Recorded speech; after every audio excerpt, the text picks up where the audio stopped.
What's good, my fellow Latex Warriors? Coming back at you with another 7 Deadly Sins Grand Cross video.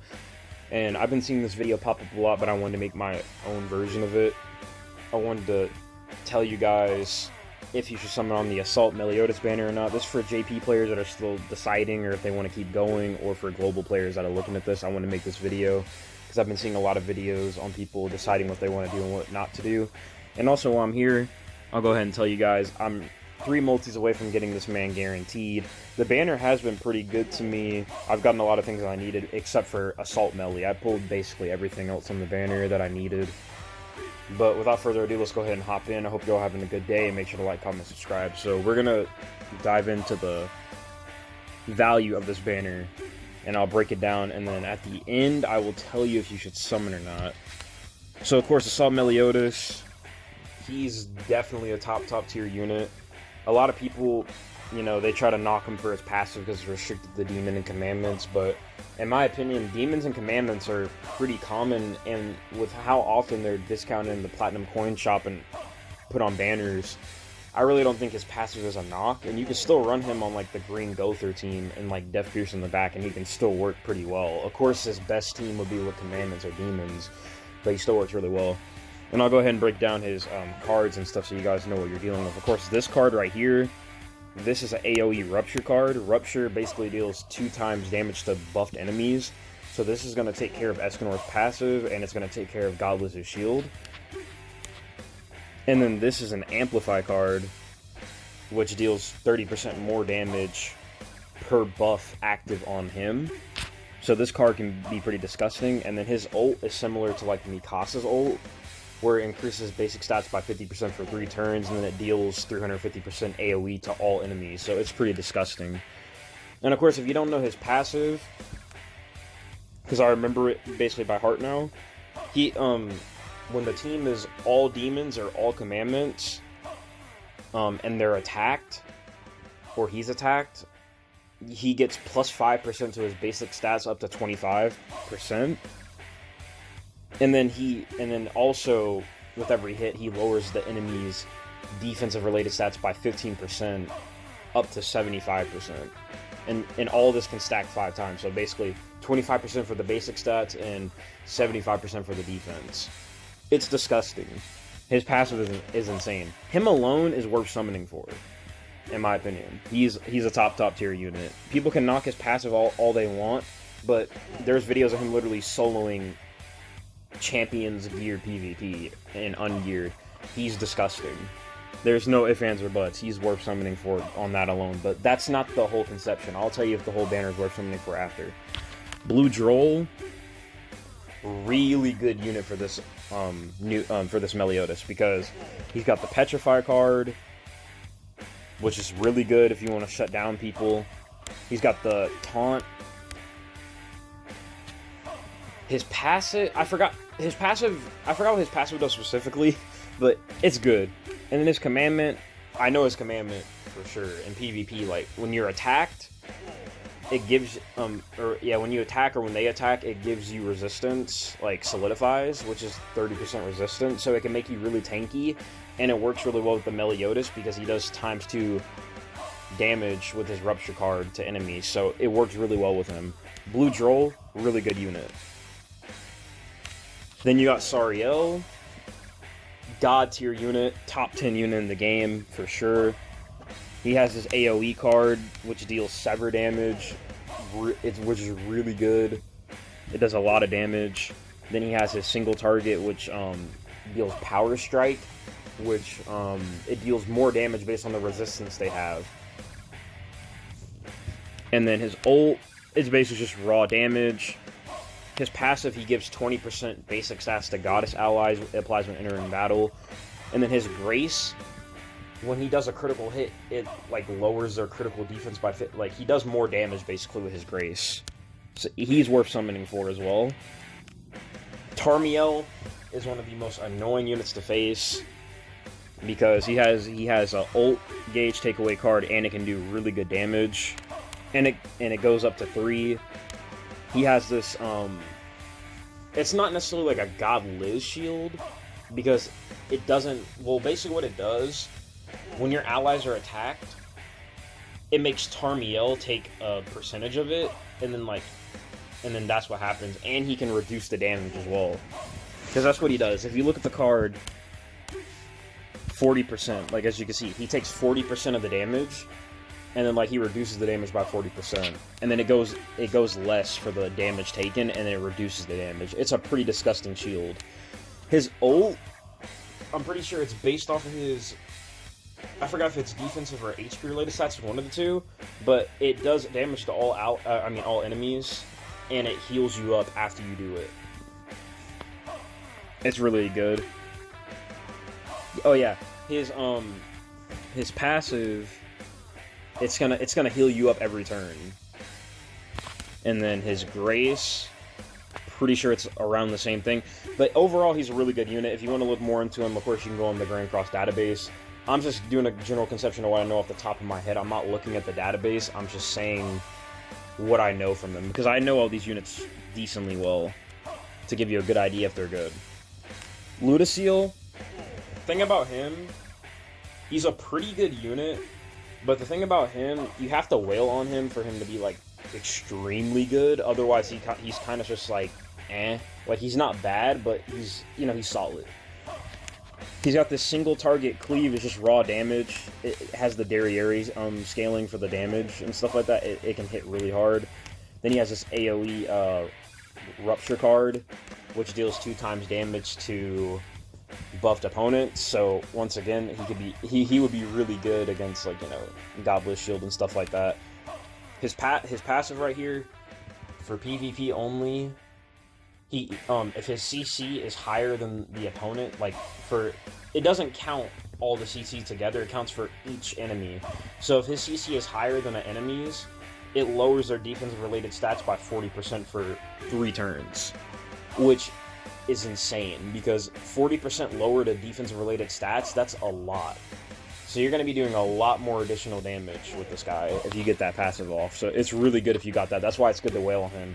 And then his passive, or his Grace, it makes him immune to, pretty sure it's Ignite, Petrify, Stun, stuff like that for 2 turns when he enters the battle. And you can use it as a link. Oh, same thing with Sariel's Grace, I forgot to bring that up. When you use them as a link, it activates the Grace for the person you're using it for. So it's pretty disgusting. Ludiceel, he's pretty worth. Red Zell, another really good unit. Very good utility. He's got the ult takeaway card right here, and it can do a ton of damage. He's got the card right here that disables recovery, and then his ult is, I think, is that a Rupture? That might be a Rupture, but his ult, it basically does it does a ton of damage. It can do a lot of, okay. His passive is really good for every, I think it's for every commandment or demon. It might just be only demon or commandment, it's one of the two. He gives you 6% basic stats. So if it's full of demons and stuff like that, the passive can get really nutty and help you out a lot. And then of course, we already know Zeldris commandment, for if you move a card, it takes away a ult gauge. Therefore, it shuts down ult rushing with moving cards. So yeah, it's pretty helpful for that. But overall, he's a good unit.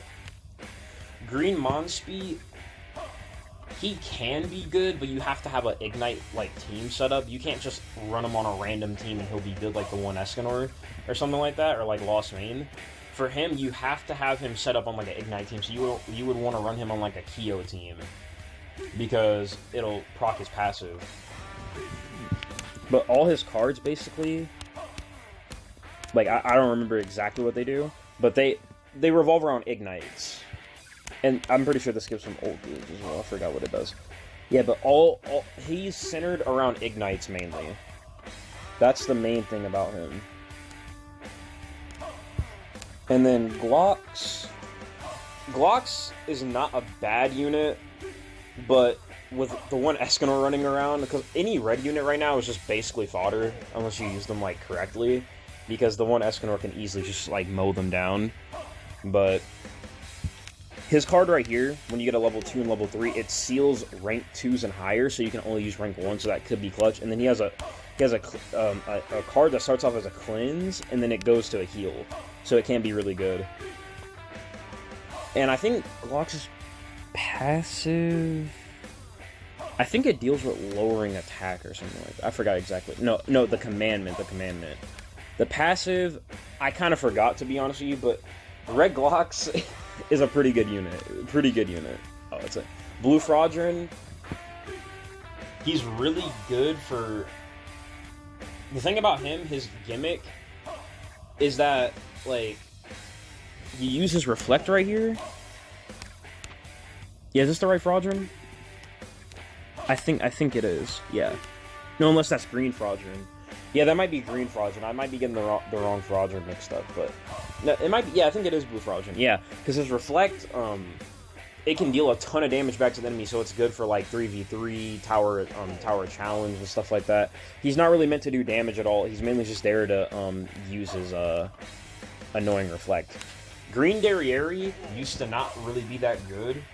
Just like kind of an unit, but Green Derriere is really good on the Assualt Meliodas team because of her passive, making it where you only get ult gauge for moving cards or something like and then she has the she has her ult takeaway card. I think it's stance removal card, and yeah, her and then of course her commandment reduces range damage by 35%. But overall, she's a really good unit now because of Assualt Meliodas' team. But if you're not running her on his team, she's kind of but on his team, she's like God tier. Esterosa, I don't even think I really need to speak about him. He's a God tier unit as well. He has this charge card that can deal a ton of damage. This counter is insanely... It's amazing because when he does his counter, he gets debuff immunity, he does a ton of damage back, and he taunts. So they have to attack you or just stall it out, which in return can help you out a lot because it can help you set up. And then his ult is a preemptive strike, so when you use his ult, it doesn't do damage immediately, but if the opponent attacks you, it does damage to them, and then it goes back to your turn. So it's really disgusting.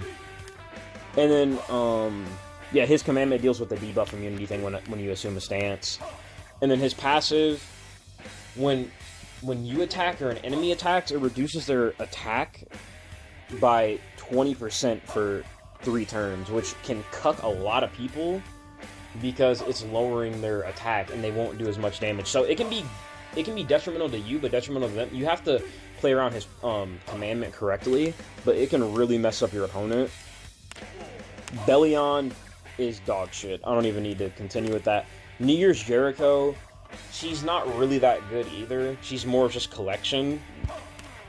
Same thing with this Red Liz right here.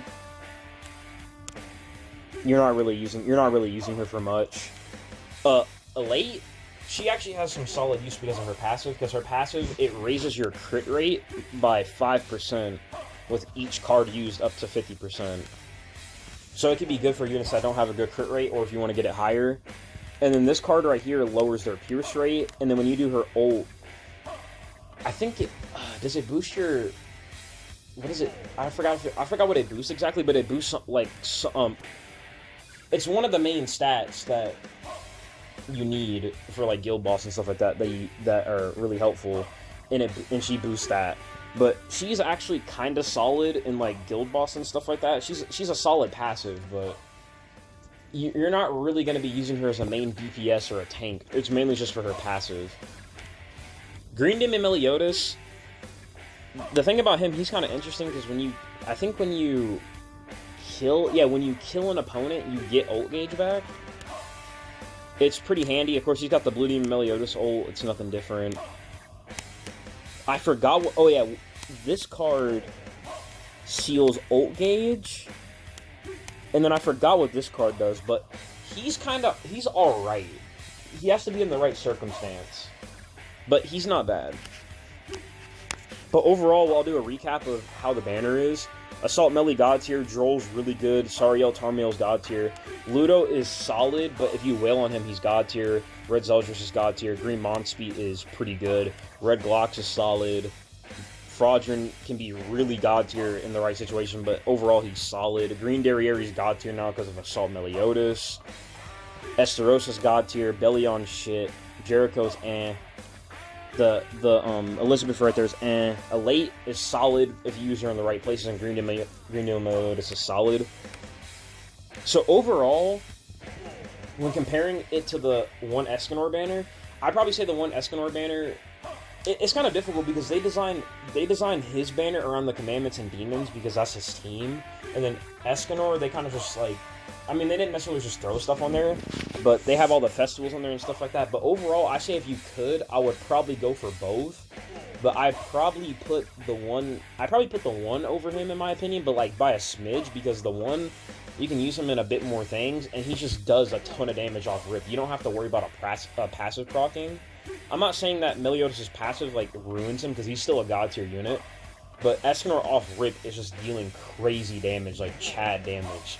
So overall, I would probably say he's like the one you would want to go for first. But if you can save up 1,800 and get both guaranteed, do it. It is worth it.